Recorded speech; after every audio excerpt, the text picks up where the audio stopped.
Mercato, Real Madrid, c'est décidé pour le transfert d'un champion du monde. Attention, le Real Madrid vise un prodige de Benfica pour sa défense. Mercato, le rendez-vous qui va tout changer pour Zidane. Real Madrid, une grosse tendance se dégage enfin pour Kylian Mbappé. C'est chaud. Avant de commencer, si c'est la première fois que tu passes ici, je t'invite donc à t'abonner, c'est gratuit, ça prend 2 secondes et ça fait plaisir. Merci beaucoup à toi. Alors qu'Eder Militao et David Alaba ont été victimes d'une rupture des ligaments croisés du genou, le nom de Raphaël Varane a récemment circulé pour un retour au Real Madrid. Le Français, en difficulté à Manchester United, apparaît en effet comme une solution pour renforcer le secteur défensif, mais le club semble avoir d'autres plans. Le Real Madrid pourrait bien se montrer actif durant le mois de janvier pour faire face à la vague de blessures dans le secteur défensif. Eder Militao et David Alaba ont été victimes d'une rupture des ligaments croisés du genou, et seuls Antonio Rudiger et Nacho sont aujourd'hui aptes, tandis qu'Aurélien Tchouaméni pourrait reculer d'un cran pour dépanner. Selon la presse étrangère, Raphaël Varane serait courtisé par le Real Madrid pour cet hiver, alors que le champion du monde tricolore est en difficulté à Manchester United, mais ce retour serait encore loin d'être bouclé. Au fil des jours, la piste Varane s'éteint peu à peu. Selon le journaliste Fabrizio Romano sur le site Côte Offside, le Real Madrid discute toujours en interne sur la nécessité d'engager ou non un nouveau défenseur central en janvier. Pour l'heure, Raphaël Varane n'est pas en contact avec son ancien club, et aucune discussion n'aurait été entamée avec Manchester United. Déjà la fin de la rumeur Varane. Ce mercredi, le journaliste Del Chiringuito Edu Aguirre allait encore plus loin en affirmant que la Casablanca n'aurait jamais songé à faire revenir Raphaël Varane, sous contrat avec les Red Devils jusqu'en 2025.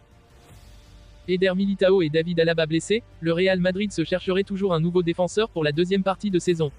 Si plusieurs noms ont déjà circulé, la priorité du Real serait un joueur évoluant actuellement en Liga Sagre et plus précisément au Benfica Lisbonne. En effet, si l'on en croit le spécialiste Mercato Ekrem Konour, via son compte X, les merengues lorgneraient sur l'international portugais, cette sélection, Antonio Silva. Âgé de 20 ans, celui qui a disputé 13 rencontres de Liga Sagre avec l'actuel deuxième du championnat, et 22 matchs toutes compétitions confondues, et pour rappel sous contrat jusqu'en juin 2027. Zinedine Zidane chercherait un point de chute après une longue pause loin des bancs de touche depuis le printemps 2021. Le Real Madrid serait voire l'option privilégiée de Zidane pour son grand retour. Mais il se pourrait que le club merengue lui devienne inaccessible en raison d'une prolongation de contrat de Carlo Ancelotti. En mai 2021, Zinedine Zidane prenait la décision de quitter une deuxième fois ses fonctions d'entraîneur du Real Madrid en l'espace de 3 ans. Et depuis, le champion du monde 98 est sans club. Le journaliste Frédéric Hermel, qui est également son biographe, a affirmé début 2023 dans la foulée de la prolongation de contrat de Didier Deschamps que Zidane souhaitait prendre les rênes de l'équipe de France. Le Real Madrid comblé avec Ancelotti.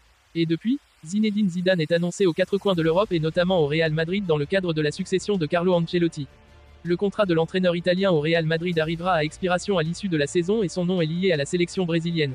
Cependant, d'après AS, le comité de direction du Real Madrid et son président Florentino Pérez seraient aux anges avec Carlo Ancelotti. Une prolongation de contrat discutée après la Supercoupe. Zidane bientôt fixé, si bien que les hauts décideurs du Real Madrid seraient prêts à lui offrir un nouveau contrat. D'ailleurs, AS fait savoir que le Real Madrid laisserait Carlo Ancelotti se concentrer sur la demi-finale de la Supercoupe d'Espagne le 10 janvier prochain entre le Real Madrid et l'Atlético de Madrid avant de négocier une prolongation de contrat avec Ancelotti. Le 1er janvier, Kylian Mbappé sera libre de négocier avec le club de son choix. Et une grosse tendance se dégage pour l'avenir du Bondinois.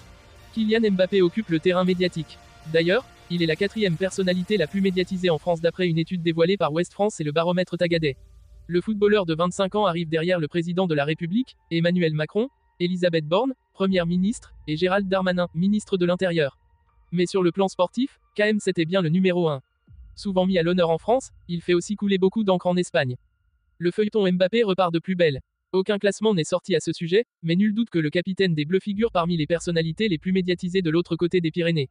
Surtout à Madrid. Là-bas, on évoque pratiquement tous les jours le cas du champion du monde 2018. Et on peut même dire que ça s'est un peu plus accentué ces derniers jours à l'approche de l'ouverture du mercato d'hiver 2024. Qu'on soit bien clair, Mbappé ne quittera pas Paris en janvier. Mais il peut commencer à discuter avec d'autres clubs, lui dont le bail s'achève le 30 juin prochain. Lundi, Relevo a d'ailleurs expliqué qu'il a aujourd'hui 3 options entre les mains. La première est de prolonger au PSG. La deuxième est de filer en Première Ligue où plusieurs clubs le suivent. Enfin, la dernière est de rejoindre le Real Madrid. Après plusieurs échecs, les merengues sont la voie libre. Mais ils ne feront pas de folie pour KM7, qui doit faire des pas vers eux. Mbappé penche pour Madrid selon la presse ibérique. D'ailleurs, la presse ibérique a expliqué récemment que Florentino Pérez et ses équipes ont posé un ultimatum au joueur né en 98. À partir du 1er janvier, il aura 15 jours et pas un de plus pour annoncer son choix. Si jamais il ne le fait pas, Madrid se lancera pour Erling Haaland Manchester City. Ce jeudi, El Chiringuito a fait un nouveau point sur le cas Mbappé.